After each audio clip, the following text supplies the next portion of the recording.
Welcome to VD91 news bulletin లో ముందుగా headlines. Miyapur లో విషాదం ఘటన చోటు చేసుకుంది. మయూరి నగర్ లోని ఓ అపార్ట్మెంట్ లో నివాసం ఉంటున్న ఈషా సాహు అని 37 ఏళ్ల మహిళ తన 6 నెలల కుమార్తెతో కలిసి 6వ అంతస్తు నుంచి దూకింది. ఈ ఘటనలో ఈషా సాహు అక్కడికక్కడే మృతి చెందగా చిన్నారికి స్వల్ప గాయాలయ్యాయి. సమీపంలోని ఫెన్సింగ్ కారణంగా శిశువు ప్రాణాపాయం నుంచి బయటపడినట్లు తెలుస్తోంది. వెంటనే చిన్నారిని ఆసుపత్రికి తరలించి చికిత్స అందిస్తున్నారు. ప్రాథమిక విచారణలో రెండో బిడ్డ జననం తర్వాత ఈషా సాహు తీవ్ర మానసిక ఒత్తిడి, డిప్రెషన్ తో బాధపడుతున్నట్లు పోలీసులు గుర్తించారు. దంపతులు ఇద్దరు ప్రైవేటు ఉద్యోగులు కాగా కుటుంబంతో కలిసి మియాపూర్ లో నివాసం ఉంటున్నారు.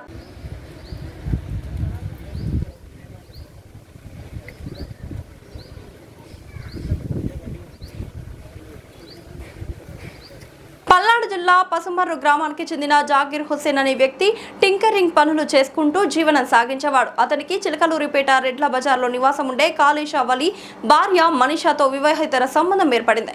ఈ విషయం మనీషా భర్త కాళేశా వాలికి తెలియడంతో భార్యను తీవ్రంగా హెచ్చరించాడు. వారి సంబంధానికి అడ్డుకట్ట వేయాలనే ఉద్దేశంతో అక్కడి నుంచి ఇల్లు ఖాళీ చేసి వేరే చోటుకు కాపురం మార్చారు. అయినప్పటికీ జాకీర్ హుస్సేన్ ప్రవర్తనలో మార్పు రాలేదు. కొత్త ఇంటికి కూడా వస్తూ మనీషాతో సంబంధాన్ని కొనసాగించాడు. దీంతో భర్త ఒత్తిడి మేరకు మనీషా ఇకపై తన ఇంటికి రావద్దని జాకీర్ కు స్పష్టం చేసింది. అయినా జాకీర్ వినకపోవడంతో విసిగిపోయిన మనీషా ఈ విషయాన్ని భర్తకు తెలిపింది. దీంతో ఎలాగైనా జాకీర్ హుస్సేన్ ను వదిలించుకోవడానికి భార్య భర్తలిద్దరు కలిసి హత్యకు వ్యూహం రచించారు. ఈ నెల 1వ తేదీన మనీషా పథకం ప్రకారం జాకీర్ హుస్సేన్ కు ఫోన్ చేసి ఇంటికి రప్పించింది. ఉదయం 8 గంటల ప్రాంతంలో ఇంటి నుండి బయలుదేరిన జాకీర్ తిరిగి రాలేదు. ఇంటికి వచ్చిన జాకీర్ పై కాళేశా వాలి మనీషా ఒక్కసారిగా దాడి చేశారు. మెడకు తాడుతో ఉచ్చు బిగించి చెక్కతో బలంగా కొట్టడంతో జాకీర్ అక్కడికక్కడే ప్రాణాలు కోల్పోయాడు.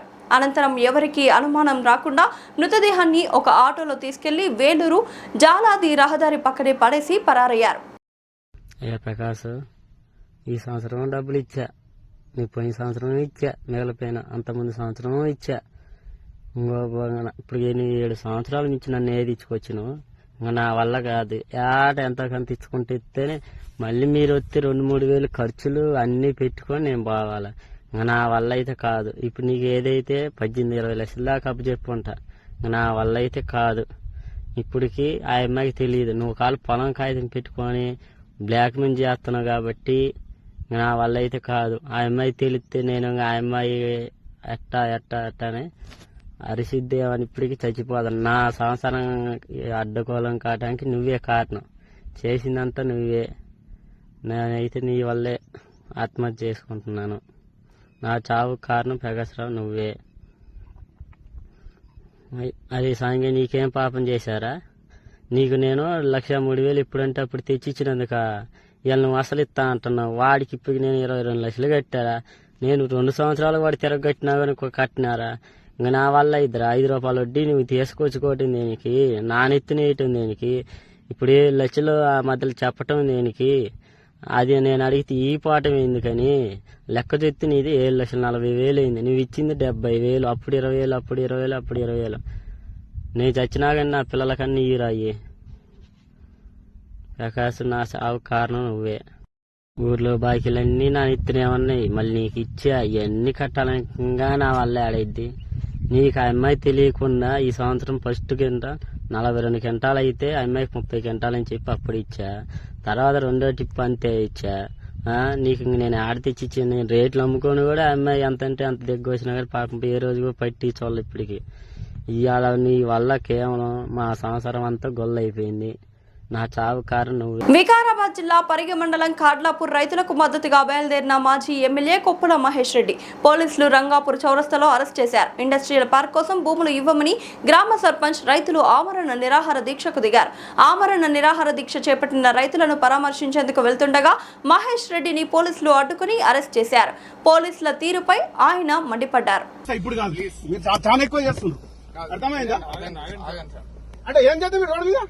అందరు సినిమా చూపిస్తున్నావా? ఎవ్వరికి సినిమా లేదు సార్. మీరు సైలెంట్ ఉంటే మేము అందరం ప్రొసీజర్ వెళ్ళిపోవచ్చు. అనవసరంగా దీనికి ఇష్యూ ఏం ఇష్యూ అని చెప్పు. ఏం లేదు. ఇప్పుడు నేను ఇంటికి పోవద్దా? ఇంటికి మేమే దింపుతాం. ఇంటికి మేమే దింపుతాం. నా బండి ఎక్కు. లేదా నీ బండ్లు ఎక్కాలనా? నీ బండ్లు ఎక్కాలనా? మాట్లాడతాం. మీ డిఎస్పీతో మాట్లాడతాం, ఎస్పీతో మాట్లాడతాం. నీ బండ్లు నేను ఎందుకోవాలి? నేను దొంగ నామరా? నేను క్రిమినల్ నా? ఏం దొంగతనం చేసిందా? ఏం చేసినా నీకు బండ్లు ఎక్కమంటున్నావు? ఏం లేదు సార్. నకరాలు కాకపోతే ఏంది? ఏదో చూస్తున్నా కొద్ది ఊరుకుంటా కొద్ది ఎక్కువైపోతుంది ఇది. ఏమి ఇంత రాజకీయమేనా మీది? 40 ఏళ్ళ నుంచి ఇంత రాజకీయం చేస్తారు మీరు.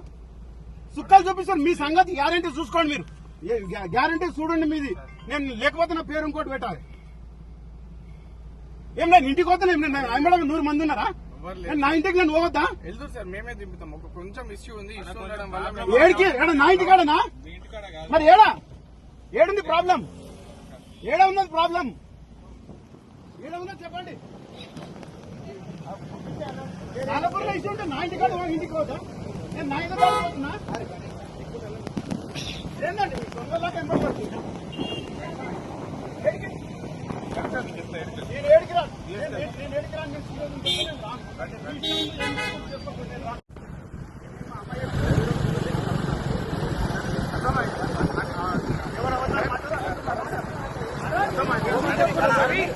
మేమే తీసుకెళ్తాం.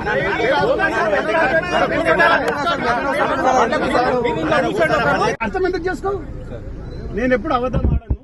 మీకంటే 24 hours అబద్ధాలు ఆడతారు మీరు, నేను ఆడను. మీకు నాకు చాలా డిఫరెన్స్ ఉంది. మీకు కూడా తెలుసా? అంటే మీ డ్యూటీగా మీరు ఆడాలి. మీకు అది మీ హక్కు. మీకు ఆడకుండా నడవదు. మీకు నేను ఆడను. మా కాన్స్టిట్యూషన్ పాత పోలీసు వాళ్ళని కూడా అడుగుతున్నా. నేను అబద్ధం ఆడినట్టుంటే నేను ముక్కు నేలకు రాస్తాను. అర్థమైందా? మమ్మల్ని అర్థం చేస్తారు. రాసియాలన్నా నీకు? రాసి చూడొద్దు. మమ్మల్ని అట్లా కాదు. మీతో ఎందుకు సార్? మేమే తీసుకెళ్తాం. నువ్వు వేరే దగ్గర పోతావు. లేదంటున్నా. ఒకటి నేను ఏబిఎస్ కోదాము, అడికెళ్ళి ఇంటికి ఆడుకోదాం. నువ్వు ఇంటికాడ 24 గంటలు నా రూమ్ లో కూర్చో. ఏసీ వేసుకుని మళ్ళీ కూర్చున్నా. సరే మీరందరూ వెళ్తే నేను చెప్తాను. మనం పోదాం రండి సార్. అరే మళ్ళా ఇదే చెప్తారు సార్ మీరు. అరే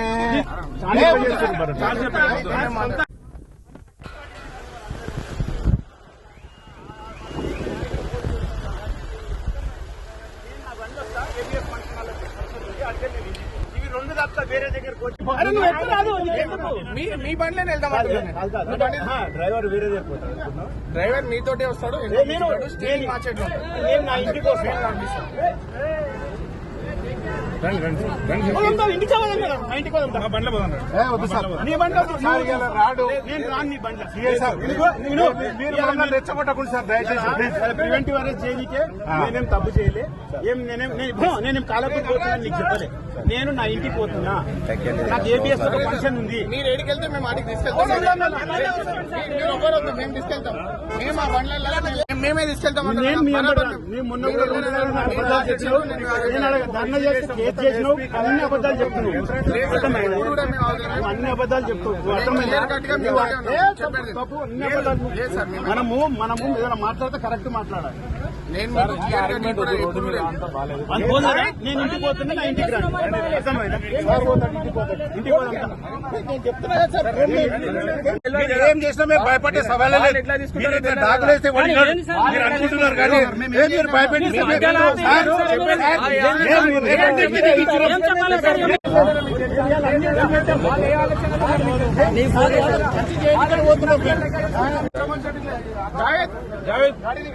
బండి తీసుకో. ఏంటంటే బండ్లు మా బండ్లు కూడా మీకు ఇవ్వాలా? మీతోటి వచ్చి మీ బండ్లు లేదంటే మా బండ్లు కానీ ముందు నేను కాదంటే బండి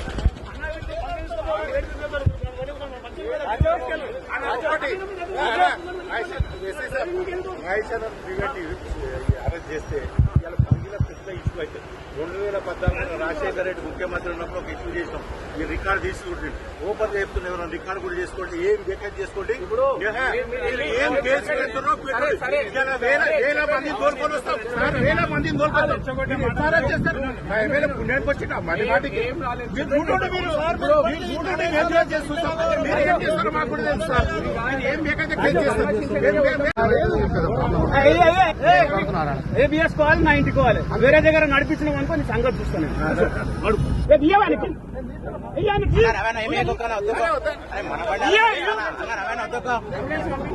ఇంద్ర ఇంద్రేశం మున్సిపల్ కౌన్సిల్ సమావేశంలో ఎమ్మెల్సీ అంజిరెడ్డి ముఖ్య అతిథిగా పాల్గొన్నారు. ఈ సందర్భంగా ఎమ్మెల్సీ అంజిరెడ్డి మాట్లాడుతూ అధికారులు ప్రజా ప్రతినిధుల సమన్వయంతో ఇంద్రేశంను ఆదర్శ మున్సిపాలిటీగా అభివృద్ధి చేయాలని సూచించారు. పట్టణ అభివృద్ధికి 15 కోట్ల నిధులు కేటాయించినట్లు వెల్లడించిన ఆయన పారదర్శక పాలన, బయోమెట్రిక్ హాజరు, నాణ్యత ప్రమాణాలు పాటించిన పనులకి బిల్లుల చెల్లింపులు జరపాలని ఆదేశించారు. వర్షాకాలాన్ని దృష్టిలో ఉంచుకొని నాలాల పూడికతీత, దోమల నివారణ, 24 గంటల కంట్రోల్ రూమ్ ఏర్పాటు, అక్రమ నిర్మాణాల నియంత్రణపై ప్రత్యేక దృష్టి పెట్టాలని సూచించారు. అలాగే గతంలో ఇచ్చిన హామీ మేరకు మున్సిపల్ కౌన్సిలర్లకు 10 లక్షల ఇన్సూరెన్స్ ను తన సొంత నిధులతో అందిస్తామని ఎమ్మెల్సీ ప్రకటించారు. ఈ కార్యక్రమంలో municipal chairman Pramila, vice chairman Harish Reddy, commissioner Ajay Reddy, కౌన్సిలర్లు, అధికారులు పాల్గొన్నారు.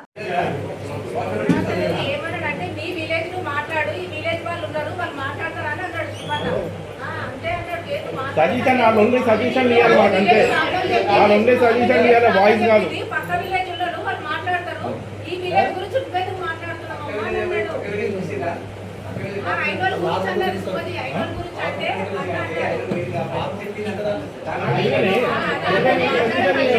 కంప్లైంట్ లేదు, కంప్లైంట్ లేదు, సజెషన్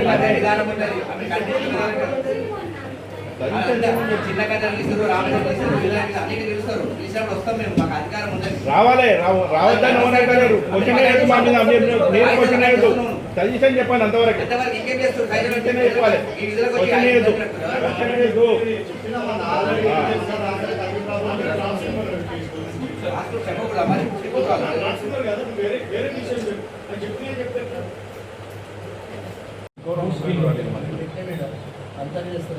వాళ్ళకి ఇప్పుడు ఎలక్ట్రీషియన్లు 2 ఉన్నారండి, ఇంక 2 పెడదామా? అంటే మనం ఒక ఆయన కలిపోయినది పెట్టలేదు. ఎలక్ట్రీషియన్లు 4 మినిమం 4 పెట్టేసుకుంటే 5 విలేజ్ ఉన్నాయి కదా, 6 విలేజ్లు సరిపోతారా? 6 మంది కావాలి. లేకుంటే ఎంపీడబ్ల్యూకి ఏం తీసుకొని ఎవరైతే ఉన్నారో వాళ్ళని ఇలా ప్రపోజల్ పెట్టి 71 మెంబర్స్ ఎప్పుడన్నా కూడా తీసుకురు. అందరికి ఎంతమందికి ఇప్పుడు ఏ వార్డులోకి ఎంతమందికి అలాట్ చేసి చెప్పండి. ఏ వార్డు ఏమమ్మా మీకు ఎంతమందికి అలాట్ చేసారు? శానిటేషన్ వర్కర్స్ మీ హ్యాండ్ ఓవర్లో ఎవరైనా పనిచేస్తున్నా ఎంతమందికి అలాట్ చేసారు? ఇప్పుడు 71 మంది ఉన్నారు కదా, 71 మందిలో ఎంతమంది అలాట్ చేసారు? ఎవరికైనా తెలుస్తుందా? 99 days లో అయితే ఒక రోజు అందరం కలిసి 99 days కాదు, రెగ్యులర్ 99 days 71 మెంబర్స్ ఎప్పుడన్నా కూడా తీసుకురు. అందరికి ఎంతమందికి ఇప్పుడు ఏ వార్డులోకి ఎంతమందికి అలాట్ చేసి చెప్పండి. ఏ వార్డు ఏమమ్మా మీకు ఎంతమందికి అలాట్ చేసారు? శానిటేషన్ వర్కర్స్ మీ హ్యాండ్ ఓవర్లో ఎవరైనా పనిచేస్తున్నా ఎంతమందికి అలాట్ చేసారు? ఇప్పుడు 71 మంది ఉన్నారు కదా, 71 మందిలో ఎంతమంది అలాట్ చేసారు? ఎవరికైనా తెలుస్తుందా? 99 days లో అయితే ఒక రోజు అందరం కలిసి 99 days కాదు, రెగ్యులర్ 99 days కార్మికుల గురించి చెప్పిండు, కార్మికులను పెంచుకోమని చెప్పిండు. వాళ్ళను అంటే మనం ఒక్కొక్క వార్డు ప్రకారం వాళ్ళ గ్రామాలన్నీ పరిశుభ్రంగా ఉంచుకుందాము. వాళ్ళు చెత్త తీసుకురా లేదా అని ఒకసారి సార్ చెప్పిండు మనకి. కానీ మనం కూడా చూసుకుందాం, మనం ప్రతి ఒక్కరు చూసుకుందాం, మన గ్రామాలు పరిశుభ్రంగా ఉంటాయి. ఎందుకంటే ఇది వచ్చేది వర్షాకాలం కాబట్టి ఈగలు దోమల వల్ల కూడా డెంగ్యూ, మలేరియా జ్వరాలు వచ్చే అవకాశం ఉంటుంది. ఇంకోటి ఏంటంటే మార్కెట్కి వెళ్ళిన ప్రతి ఒక్కరు కూడా మా మార్కెట్లో మనం కొట్టుకుంటామంటే మనం సంచి తీసుకెళ్ళి అమ్మాయి తీసుకురాకుండా ప్లాస్టిక్ దీనివల్ల తగ్గే అనాథాల గురించి చెప్పుదాం. ప్రతి ఒక్కరు చేస్తేనే ఫస్ట్ మనం చేసి మన తోటి వ్యక్తుల గురించి చెప్పిద్దాం, మన పక్కన చెప్పుదాం అందరికీ. దాన్ని మనం అందరూ చేస్తేనే అది నివారణకు ఇది అవుతుంటుంది. బిఎల్ఓల గురించి ఇంకోటి బిఎల్ఓల గురించి సుల్లూరుపేటలో పెను ప్రమాదం తప్పింది. శ్రీ సిటీకి చెందిన SBLT బస్సు అగ్నికి ఆహుతైంది. కార్మికులను శ్రీ సిటీలో దించి వస్తుండగా ఘటన చోటు చేసుకుంది. సుల్లూరుపేట జాతీయ రహదారిపై 0 పాయింట్ వద్ద ప్రమాదం జరిగింది. కార్మికులు క్షేమంగా బయటపడ్డారు. ఫైర్ సిబ్బంది మంటలను అదుపు చేశారు.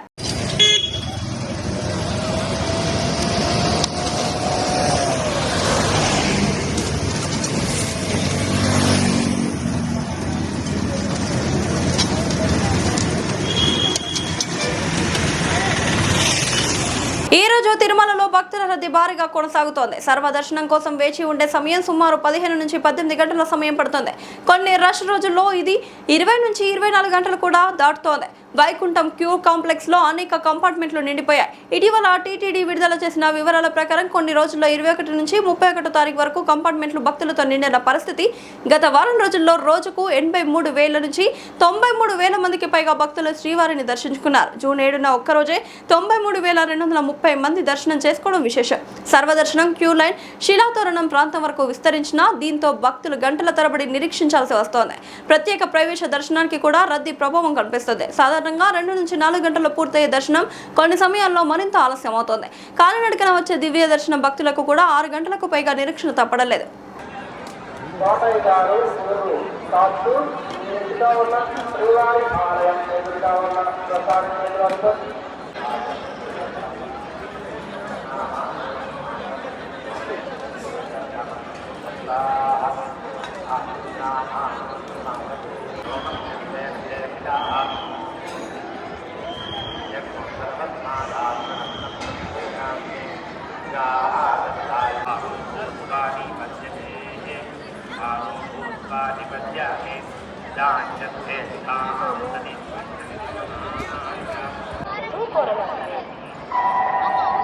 भक्तों के लिए सूचना।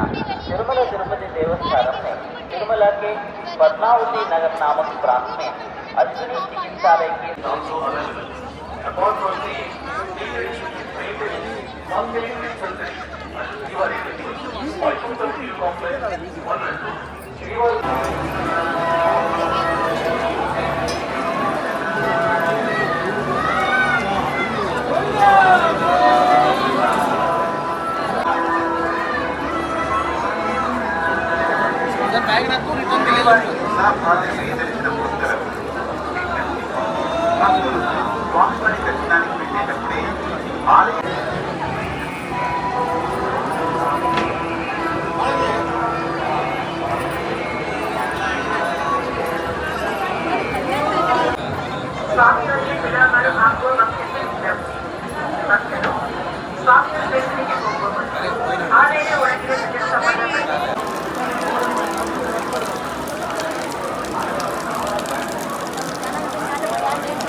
भक्तों के लिए सूचना।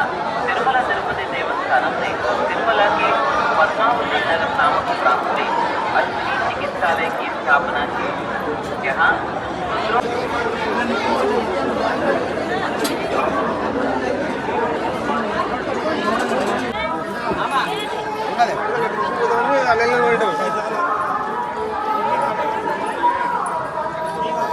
రోజుల క్రితం అదృశ్యమైన చిన్నారి జ్ఞానేశ్వరి 2 సంవత్సరాలు ఆచూకీలో కీలకం అవుతుందని అనుకున్న శునకం నిరాశపరిచింది. చిన్నారితో పాటు అదృశ్యమై తిరిగి ఇంటికి చేరి అడవుల దిశగా వెళ్లడంతో చిన్నారి జాడ కనిపెట్టడంలో హెల్ప్ అవుతుందనుకున్నారు. దాంతో ఆ కుక్కకు GPS ట్రాకర్ పెట్టి గాలించగా సమీప తోటలు ప్రధాన రహదారిలో చక్కర్లు కొట్టి తిరిగి ఇంటికి చేరుకుంది. తూని మండలం దొండవక పంచాయతీ CH అగ్రహారం సమీపంలో 50 ఎకరాల ఫామ్ ఆయిల్ తోట కాపలదారుడిగా పనిచేస్తూ అదే తోటలో గణేష్ భవానీ దంపతులు ఉంటున్నారు. గత శనివారం పెంపుడు కుక్కతో కలిసి ఇంటి నుంచి వీరి 2 ఏళ్ల కూతురు జ్ఞానేశ్వరి జాను అడవి వైపు వెళ్లిపోయింది. అటవీ ప్రాంతంలో 100 మంది పోలీసులు గాలింపు చర్యలు చేపడుతున్నా లాభం లేకపోవడంతో కుక్కకు GPS ట్రాకర్ అమర్చి గాలింపు చర్యలు చేపట్టారు.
దిగు.